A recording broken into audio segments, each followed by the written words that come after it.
Hi everyone, welcome back. Thanks for joining us today. We've got a brand new story to share with you, so let's begin. If you had asked me a few years ago, I would have told you that I was a lucky man. I had a simple but good life, a steady job, a roof over my head, and most importantly, a wife I loved. I worked 2 jobs, not because I had to, but because I wanted to. I believed in working hard, saving up, and building a future for us. It was tiring, but I didn't complain. I was doing it for us, for the life we were supposed to have together. We lived in a modest but comfortable home. Nothing fancy, nothing grand, but it was enough. I thought I had everything a man could ask for. A wife who smiled at me like I was her world. A partner who waited for me to come home after a long shift. Someone who would send me messages during the day, telling me she missed me. Telling me to take care of myself, telling me she loved me. I believed her. I trusted her.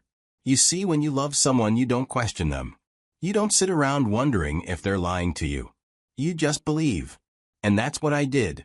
I believed every word, every smile, every I love you. But not everything is as it seems. Love can make you blind, and I was no exception. I thought I had a perfect marriage. I thought I had a loyal wife. But the truth? The truth was something else entirely. And one day, I would wake up to a reality I never saw coming. It was just another evening, and I had just gotten home from work, my body aching from another long shift. The sun was setting, casting a warm glow over the neighborhood, and I was looking forward to a shower, a meal, and maybe a few hours of sleep before my next shift. That's when my neighbor called out to me. Now, let me be clear, I wasn't particularly close to any of my neighbors.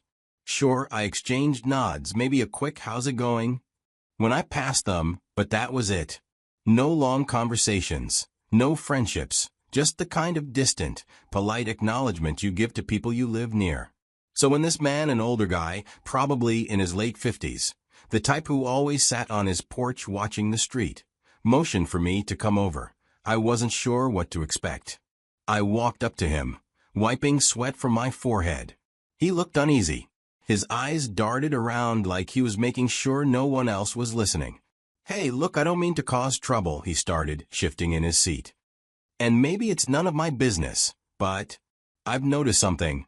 Your wife, she's been bringing a man home while you're at work." I blinked. Then I laughed. More out of disbelief than anything else. "A man?" I repeated, shaking my head. "Nah, if she brought someone home, it's probably just a relative. Maybe her cousin or something." He didn't laugh. He didn't even smile. He just gave me this look I couldn't explain. "I don't think so," he said quietly. "I've seen him a few times. Same guy. And it's always when you're not around." I stood there, the air suddenly feeling heavier around me. For a second, I almost let his words get to me. Almost. But no. This was ridiculous.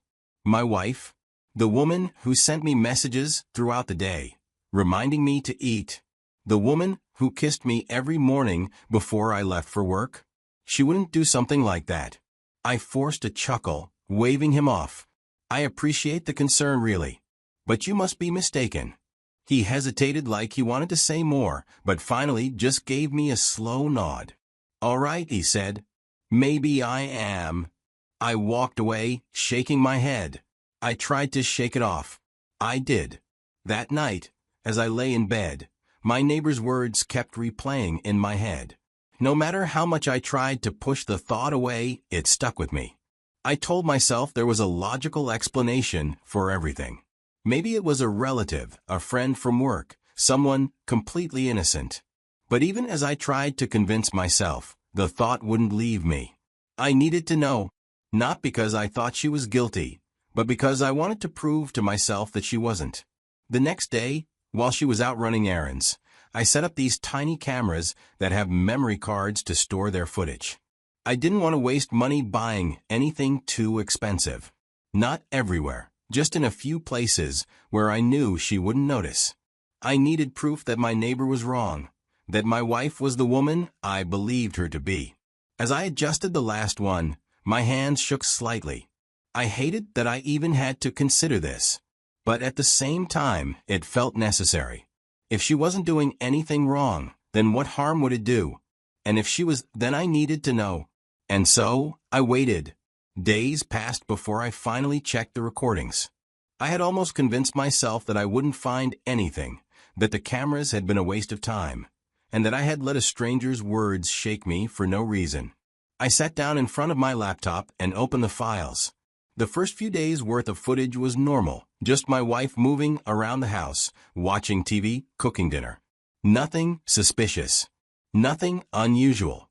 I felt a wave of relief settle over me. I should delete these and forget this ever happened. But I decided to watch the rest. That's when I saw it. My wife standing in our living room, smiling, pouring 2 glasses of wine. A man I had never seen before walked in. He wasn't a relative.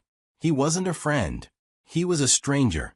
With the way my wife greeted him, it was obvious. They were comfortable with each other. I kept watching as they moved to the couch, sitting too close.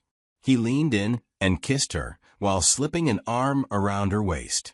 My chest tightened. Then they stood up, holding hands, and went upstairs to our bedroom. My breath hitched. My throat felt dry. But I didn't look away. I watched as they disappeared into the room I had shared with my wife for years. I stared at the empty hallway, at the closed door, knowing exactly what was happening behind it. The details hit me like a punch to the gut. After a while, the man came out wearing my bathrobe, the one I used every morning after a shower. I had to pause the video and close my eyes just to breathe.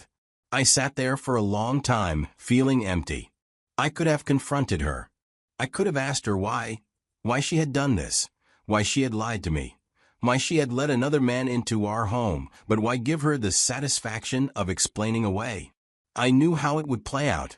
She would lie, twist the truth, cry and beg, and say all the right things. She would tell me it was a mistake, that it didn't mean anything, that she still loved me. Maybe she would even try to make me feel guilty, say I had been too busy working, that I hadn't paid enough attention to her, that it was my fault she had done this. No, I wouldn't give her that chance. I wouldn't give her any reaction at all. Instead, I made a decision, not to argue, not to fight, not to give her a single clue that I knew. So I started planning. Once I decided to leave, I knew I had to do it right. This wasn't just about walking away. I had to erase myself completely. No loose ends. No way for her to track me down. The first thing I did was start saving every extra penny from my 2 jobs. I had always been the one handling our finances, so moving money around wouldn't look strange. I tightened my spending, skipped unnecessary expenses, and made sure to stash away every bit of cash I could. My wife never noticed. She was too distracted, too caught up in her own world to know what was going on. Next, I opened a private account in one of this global payment solution. I knew that if I drained our joint account all at once, it would set off alarms. So, I started small. A few hundred here, a few hundred there, gradual transfers that wouldn't raise suspicion. Bit by bit, I moved my share of our savings into the new account, ensuring that when I left, I wouldn't be walking away with nothing. The credit cards came next. We shared a few, and I knew I had to sever that connection. I told her I was switching banks, and that I wanted to consolidate our accounts for better management. She barely listened. As long as she had access to what she needed, she didn't care about the details. One by one, I shut them down, making sure that when I was gone, she wouldn't have the ability to track my movements through financial transactions. Quitting my jobs was the final step. I put in my resignation quietly, making sure to leave on good terms so no one would have a reason to look for me later. I told my boss I was moving on to something better, a new opportunity in another city. My coworkers wished me well, shook my hand, and told me to keep in touch. They had no idea that once I walked out of that office, they would never hear from me again. And through all of it, my wife was completely oblivious. And at the same time, she was still seeing him, still bringing him into our home, still using our bed for something it was never meant for. The night before I left, I sat in our living room for the last time. I looked around at everything, taking it all in one last time.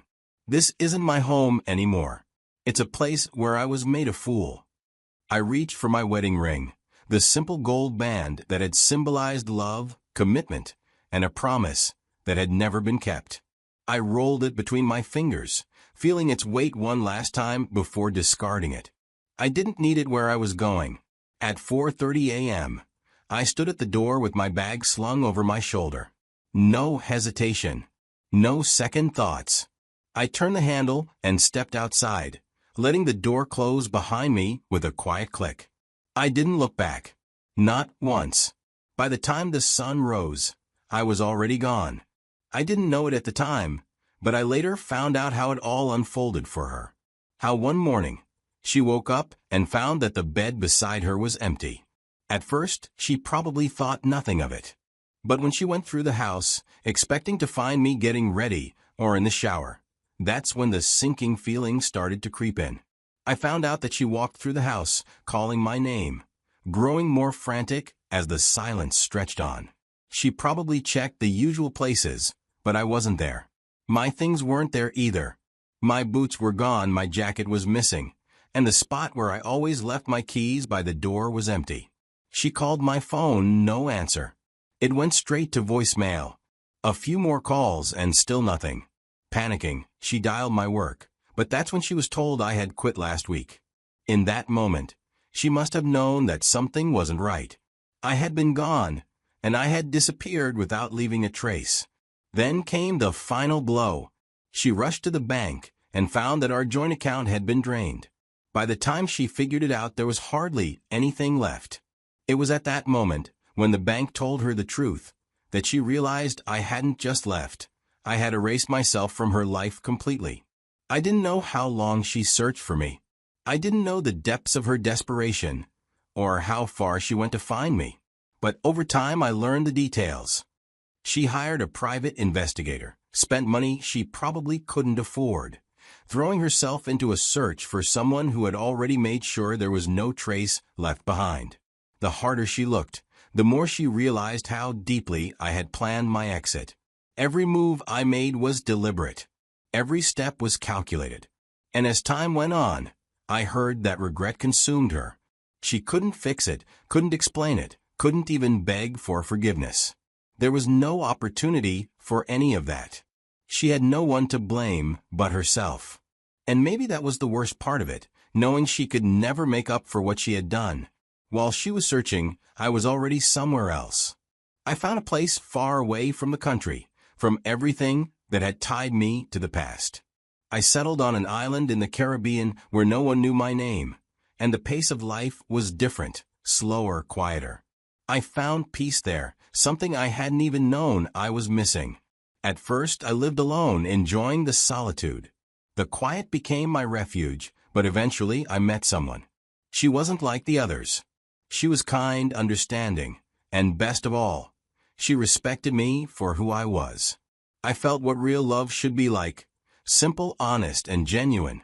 We built a life together, one that was built on mutual respect. And when our daughter was born, I knew I had made the right decision. This was the family I had always wanted. The family I thought I would never have again. The future I deserved. And that old life, it was gone.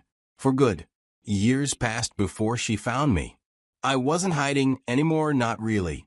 By then I had moved on, built something new, something real. My life in the Caribbean had become everything my past life wasn't: peaceful, honest, and free from the weight of betrayal. I had a family now, a wife who truly loved me, a daughter who was my entire world. I had stopped thinking about my past. It no longer had power over me. Until the day it came knocking. I didn't see her first, she saw me. I later learned that eventually she found me. She flew to my new home. And then she saw me. I was outside, just like any other day, standing by the market, holding my daughter's hand as she tugged at me excitedly, pointing at something she wanted. And that was when my past finally caught up with me. She must have stood there, watching, processing what she was seeing. This wasn't what she expected. Maybe she thought I'd still be broken, still bitter, still carrying the weight of what she had done to me. Maybe she thought I had spent all these years looking over my shoulder, unable to move on. Instead, she found me happy, whole, completely untouched by the pain she had left behind. There she was, my past standing in front of me. She had traveled all this way, spent all these years searching, and yet now that she was standing in front of me, she didn't seem to know what to do. She took a step closer, her lips parted, but no words came out. She whispered my name, her voice barely above a breath. A plea, a last, desperate attempt to reach something, anything, that still connected us. I tilted my head slightly, studying her like she was a stranger, because that's exactly what she was. For a moment, she searched my face, looking for recognition, for emotion, for something that told her I still remembered, that I still cared. But all she found was emptiness. I let the silence stretch between us, long enough for the truth to sink in. Then, finally, I spoke. "I'm sorry, do I know you?" The words hit her harder than any scream, any accusation, any angry confrontation ever could. She blinked, and for the first time, I saw something in her eyes I had never seen before. Defeat. I didn't wait for her to respond. I didn't give her a chance to explain, to cry, to beg. I simply turned around. I took my daughter's hand and walked away. And I never looked back. As I walked away, I felt nothing, just peace. The kind of peace that comes when you finally realize that the past has no power over you anymore. There was a time when I thought I would never heal, that the betrayal would haunt me forever. Her betrayal had erased everything we once had. Years of love, trust, and shared memories, all undone by a single choice. But that was the past, a closed chapter, and I had no interest in reopening it. Some betrayals are not meant to be forgiven, only forgotten. Now I want to hear from you. If you were in my position, what would you have done? Would you have confronted her? Would you have left the way I did? Or would you have handled things differently? Let me know in the comments. And don't forget to share this story with someone who needs to hear it. Maybe they'll find the answer they've been looking for.